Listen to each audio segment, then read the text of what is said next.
మనతో పాటు మున్నూరు కాపు సంఘ నాయకులు ఉన్నారు. చెప్పండి అన్న, ఎట్లా చూస్తారు రేవంత్ రెడ్డి పాలన? నా పేరు పర్వత సతీష్ కుమార్, మున్నూరు కాపు సంఘం రాష్ట్ర ఉపాధ్యక్షుని.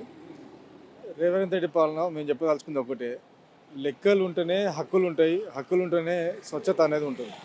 ఎవరి వాటా ప్రకారం వాళ్ళకు లెక్కలు ఉండాలి, లెక్కలు ఉన్నప్పుడే వాళ్ళకి తగిన హక్కులు అనేది చేసుకోగలుగుతారు.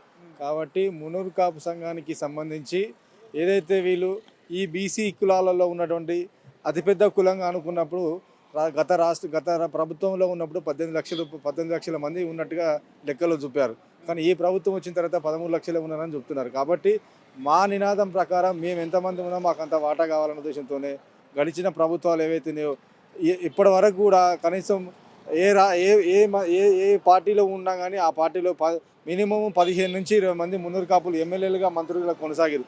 ఈ దరిద్రపు కాంగ్రెస్ ప్రభుత్వంలో మాత్రమే ఒక్క మంత్రి పదవి కూడా లేని పరిస్థితి ఉన్నాడు. 10 మంది ఎమ్మెల్యేలు కూడా లేని పరిస్థితి ఉంది. మా మున్నూరు కాపులకు ఓడిపోయే స్థానాలలో మాకు సీట్లు ఇచ్చి మమ్మల్ని ఓడగొట్టి మా సంఖ్యను తగ్గించే ప్రయత్నం చేసి తప్ప ఇప్పటివరకు ఏ ప్రభుత్వం చేయలేదు, ఈ కాంగ్రెస్ ప్రభుత్వం చేసింది. కాబట్టి దీనికి దిక్సూచిగానే మొన్న మా తీర్మార్ మల్లన్న గారు రాజకీయ యుద్ధ వేరి సభ పెట్టి ఒకసారి ఏఐసిసి మెంబర్ చేత కూడా నువ్వే లాస్ట్ ముఖ్యమంత్రి, ఇక రానున్నది బీసీ ముఖ్యమంత్రితో పాటు అన్ని కింద సబ్బండ కులాలను కలుపుకొని ఈ మున్నూరు కాపు సంబంధించిన వ్యక్తే రేపు సీఎంగా అయ్యే కెపాసిటీ ఉన్న కులంగా మేము భావిస్తున్నాం. రానున్న రోజుల్లో ఖచ్చితంగా మా తీర్మానం మళ్ళీ చెప్పిన దాని ప్రకారం కానీ ఆయనంతలో ఆయనే రేవంత్ రెడ్డిగా చెప్పినాడు. వేరే మాకు తెలిసిన కాడికి మా పార్టీ సంబంధించిన వ్యక్తులు కానీ వేరే వ్యక్తులు కానీ చెప్తున్నారు మాకు నేనే లాస్ట్ ముఖ్యమంత్రి అయినా పర్వాలేదు అని ఆయన ద్వారానే, ఆయన నోటు ద్వారానే మేము బీసీ సీఎం అనేది అనిపించినాం. మేము మా మున్నూరు కాపు వ్యక్తి ఒక మాటతోనే, సామాన్య వ్యక్తి మాటతోనే ఎమ్మెల్సీగా ఉన్న వ్యక్తితోనే మేము బీసీ ముఖ్యమంత్రి, మేము మున్నూరు కాపులో ముఖ్యమంత్రి అయ్యే మాకు అర్హత ఉంది అనేది మేము నిరూపించుకోవడానికి కోసమే రిలే నిరాహార దీక్షలు కానీ ఆమరణ నిరాహార దీక్షలు కానీ ఈ బీసీలకు సంబంధించి బీసీ చట్టం తెచ్చిన దానిలో మున్నూరు కాపు వ్యక్తి పుంజాల శివశంకర్ మొదటి స్థానంలో నిలబడ్డాడు. అప్పటి వరకు ఎవరు కూడా లేరు. ఆ రకంగానే మాకు మున్నూరు కాపులకు గడిచిన ప్రభుత్వాలే కానీ ఈ ప్రభుత్వాన్ని కూడా పక్కన అంటే ముఖ్యమంత్రి స్టేజ్ వచ్చేంత వరకు పుంజాల శివశంకర్ గారికి వెళ్ళి మొదలు పెడితే పుంజాల శివశంకర్ గారు, వి హనుమంతరావు గారు, డి శ్రీనివాస్ గారు, పొన్నాల లక్ష్మీ గారితో పాటు ఇప్పుడు మొన్న జరిగిన కేశవరావుతో పాటు కూడా బీఆర్ఎస్ ప్రభుత్వంలో ఉన్న కేశవరావుతో పాటు కూడా 2వ స్థానం కల్పిస్తూ వస్తూ ఉన్నారు. కానీ ఈ ప్రభుత్వంలో మాత్రం ఒక్క మంత్రి పదవి కూడా లేని పరిస్థితి ఉన్నది.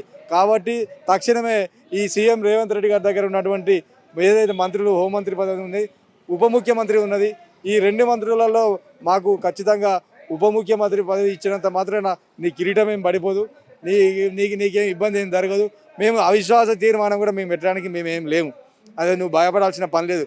మున్నూరు కాపులని తలుచుకొని మున్నూరు కాపులను పక్కన పెట్టుకొని పోతే ఏ రోజైనా కానీ నీ పీఠం కదలడానికి అవకాశం ఉండదు. ఏ రోజైతే నువ్వు మున్నూరు కాపులను దూరం పెడతావో ఖచ్చితంగా నీ పీఠాలు గదించడానికి నువ్వు తీర్మానం మల్లన్న అసంటుడు కానీ, ఆది శ్రీనివాస అసంటుడు కానీ, లేకపోతే రానున్న రోజులలో మీకు అవకాశం ఇంకా అగ్రకులాలకు ఇక సీఎం పదవి వచ్చే అవకాశం లేదనే మేము బీసీ సంఘాల తరఫున కానీ మా మున్నూరుకు సంబంధం తరఫున కానీ సీఎం రేవంత్ రెడ్డి కానీ ఖచ్చితంగా హెచ్చరించదలుచుకున్నాం. ఉప ముఖ్యమంత్రికి సంబంధించి ఆల్రెడీ ఉన్నారు కదా, మరి ఆ పోస్ట్ని ఎందుకు అడుగుతాం? గతంలో ఉప ముఖ్యమంత్రులుగా 2 లేదా 3 పెట్టుకోవచ్చు. గతంలో బీఆర్ఎస్ గవర్నమెంట్లో ఉన్నప్పుడు డాక్టర్ రాజా గారు ఉన్నారు, మహమూద్ అలీ గారు ఉన్నారు. ఇప్పుడు ఎవరున్నారు? బీసీలలో ఎవరున్నారు? బీసీలలో ఎవరు? మైనార్టీలు లేరు, బీసీలో లేరు, ఎవరు లేరు. ఇస్తే తప్పే ఉన్నది.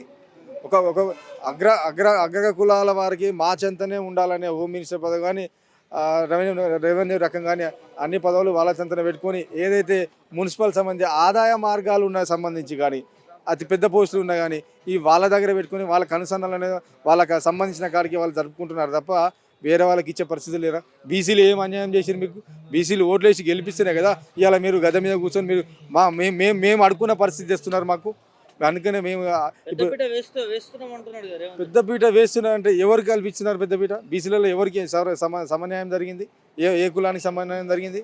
ఏ కులానికైనా పలానా కులానికి ఈ మంత్రి పదవి ఇస్తే వాళ్ళకి సంబంధించిన కాడికి ఏమైనా డెవలప్మెంట్ కార్యక్రమాలు చేసిరా? గత ప్రభుత్వం అన్నా ఇచ్చి వాళ్ళకి కుల సంఘాల భవనాలు ఇచ్చో, వాళ్ళ నిధులు ఇచ్చో ఏదో కొంత చోదోడు వాదోడుగా నడిచింది తప్ప ఈ ప్రభుత్వం అంతకంటే ఘోరంగా ఉన్నది.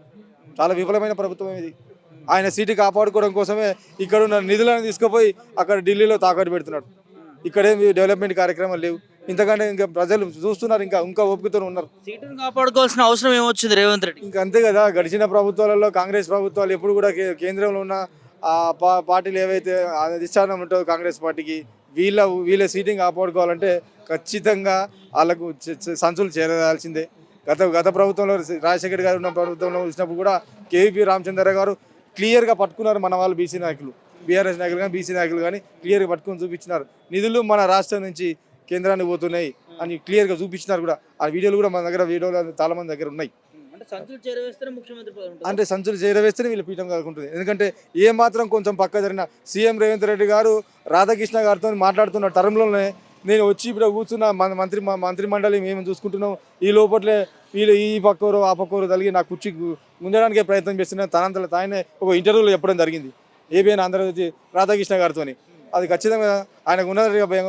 రేపు పొద్దున ఆయన పక్క జరిగితే పక్కన ఉన్న రెడ్లు మిగతా ఎవరైతే వాళ్ళ పక్కన ఉన్న రెడ్లు ఎవరైతే ఉన్నారో ఖచ్చితంగా ఈయన పక్క జరిపి వాళ్ళు మళ్ళీ ముఖ్యమంత్రి పదవిలో కూర్చునే స్థానాన్ని ఉన్నారు. కానీ బీసీలు అట్లా లేరు, ఎస్సీలు ఎస్టీలు అట్లా లేరు, మీకు సపోర్ట్గానే ఉన్నారు. ఏదైతే మనం మార్పు కావాలని అనుకున్నామో, మార్పు కావాలి మాకేమైనా మేలు జరుగుతుంది అనుకున్నాము, మేము బీసీలము అనుకొని ఓట్లు వేసి మార్పు చేస్తే మా కింద కుంపటి మేమే పెట్టుకున్న పరిస్థితి ఏర్పడింది మాకు. ఈ కాంగ్రెస్ ప్రభుత్వంలో బీసీలు కానీ ఎస్సీలు కానీ ఎస్టీ కానీ ఏ రకమైన లబ్ధి జరగదు కూడా. ఇంకా ఆయన ఉన్న రోజులు జరగదని మేము భావిస్తున్నాం. మార్పు కోసం చూస్తున్నాం. నమ్మకం కూడా కోల్పోయింది. ఇంకా ఆయన వల్ల ఇంకేం జరగదు అనే నమ్మకం కోల్పోయింది. ఇప్పుడు ఆయన ఏదైతే గ్యారెంటీలు ఇచ్చినా 6 గంటలు ఏ ఒక్క గ్యారెంటీ కూడా అమ్మయ్యే పరిస్థితి. ఆ బస్సు ఒక్కటి పెడితే ఆ బస్సులో ఆడవాళ్ళు మిత్రులు అంటే కలయికలు ఎప్పుడైనా సరే బస్సులో కానీ లేకుంటే కొత్తగా పరిచయాలు అయినప్పుడు మాట్లాడుకున్నలో కలయిక మిత్రుత్వంగా మారాలి, కానీ శత్రుత్వంగా ఆ మహిళల ద్వారా శత్రుత్వం పెంచే పరిస్థితి తీసుకొచ్చింది రేవంత్ రెడ్డి గారు. బస్సు గ్యారంటీలలో ఆ ఒక్క గ్యారంటీనే చాలా ఇబ్బందికర పరిస్థితులు ఏర్పడ్డాయి. 2,500 రూపాయలు ఇస్తామన్నాడు, అవి ఎక్కడ పోయినాయి? గ్యాస్ పథకం అన్నాడు, గ్యాస్ పథకం పోయింది. అంటే నువ్వు ప్రభుత్వానికి వచ్చిన వెంబటే, ప్రభుత్వానికి మేము అధికారం రాగానే డిసెంబర్ 9 తారీఖు మేము అధికారంలో రాగానే రుణమాఫీ చేస్తున్నారు, ఈ రైతు బంధు ఇస్తున్నారు. రైతు బంధు అయితే ఇప్పటివరకు ఎవరికి వచ్చిన దాఖలు లేవు. రుణమాఫీ అయితే ఇంకా అంతంత మాత్రమే జరిగింది.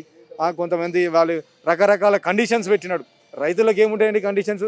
రైతులకు పట్టా పాస్బుక్లు ఉంటాయి, వాళ్ళకు భూమి ఎంత ఉన్నదో దాన్ని ఎంత పడుతుందో, ఎంతైతే లోన్ తీసుకురో ఆ లోన్ ప్రకారం మాఫ్ చేయడం జరుగుతుంది తప్ప వాళ్ళ కండిషన్ వాళ్ళ ఐటీ ఉండదు, ఆయన కారు ఉండదు. అంటే వాళ్ళు రైతులు మెప్పుగా కొంచెం మేల్కోలు. అంటే ఇప్పుడు పెరుగుతున్న జనరేషన్ ప్రకారం వాడు కారు కొనుక్కోదా? వాడి ట్రాక్టర్ ఈ ట్రాక్టర్ కారు కంటే ముందు ట్రాక్టర్ ఉంటుంది. ఎడ్ల బండికి వెళ్ళిపోయి ట్రాక్టర్కి వచ్చినాం, ఇప్పుడు చిన్న ఆటోలోకి వెళ్ళిపోయి కార్లోకి వచ్చినాం. కాబట్టి కారు కొనుక్కునే పరిస్థితి ఉండవుదా? రైతులు బాగుపడద్దా? రైతులు మంచిగా సుఖ సంతోషాలతో ఉండొద్దా? వాళ్ళు ఆయన హుందాతనం కాపాడుకోవద్దా? కారు ఉన్న వాళ్ళకు రైతు బంధు కట్టు, ఐటీ కట్టిన వాళ్ళకు కట్టు అని ఇవన్నీ కటింగ్ పెట్టుకున్న వచ్చిన కొద్దీ ఇక నీ ముఖ్యమంత్రి పదవికి మేము బీసీలంతా కలిసి కట్ చేసే పరిస్థితి ఏర్పడ్డది. రేపు పొద్దున్న రైతులంతా కూడా ఒక తాటి మీదకి వచ్చి నీ ముఖ్యమంత్రి పదవికి కటింగ్ చేసే పరిస్థితి కూడా తొందరనే టైం వచ్చింది. టైం కూడా మీకు పేరు చేరుస్తారు అందరు మంత్రులు. తెలంగాణలో మార్పు చూడబోతున్నాం. మార్పు 100% మార్పు అనేది ఖచ్చితంగా జరుగుతుంది. మార్పు జరగదనేది అనుకోకూడదు. ఎందుకంటే బీసీలకు ఎస్సీలకు ఎస్టీలకు మైనార్టీలకు అందరూ కూడా ప్రతి ఒక్కరు కూడా ఏ కుల సంఘం కానీ ఏ సంఘాలు కూడా ఇంతవరకు లబ్ధి పొందిన దాఖలు లేవు. ఎవరు కూడా సంతోషంగా ఈ తెలంగాణ రాష్ట్రంలో ఏ కుల సంఘాలు కూడా ఏ బీసీ కులాలు కూడా ఎస్సీ ఎస్టీ మైనార్టీ కులాలు కూడా సుఖంగా లేని పరిస్థితిలో ఉన్నాయి. సపరేట్గా పోయి తిని పడుకున్న పరిస్థితి. రేపు ఏ రాత్రి కరెంటు పోతుందో తెలియదు, నీది వచ్చి మీద పడుతుందో తెలియని పరిస్థితిలో ఉన్నది. చాలా శాంతి భద్రతల విషయంలో అయితే చాలా విఫలమైపోయింది ఈ ప్రభుత్వం. ఇక మీకు రైతుల కాడికి వచ్చేవరకు అలా ఆ రకంగా పరిస్థితి అయిపోయింది. ఇక మళ్ళీ నీ కరెంటు కూడా ఇంతకుముందుకు వచ్చిన ప్రభుత్వంలో కరెంటు 1 నిమిషం కూడా పోయే పరిస్థితి లేకుండే. ఇప్పుడు కనీసం 2 గంటలు 3 గంటలు పోయినా కానీ నమ్మలేని పరిస్థితిలో ఉన్నది. కాబట్టి ప్రభుత్వం మార్పు అనేది ఖచ్చితంగా కోరుకుంటున్నారు. మార్పు అయితే జరుగుతుందని ఈ మీడియా ద్వారా ప్రజలకు మేము తెలియడం జరుగుతుంది.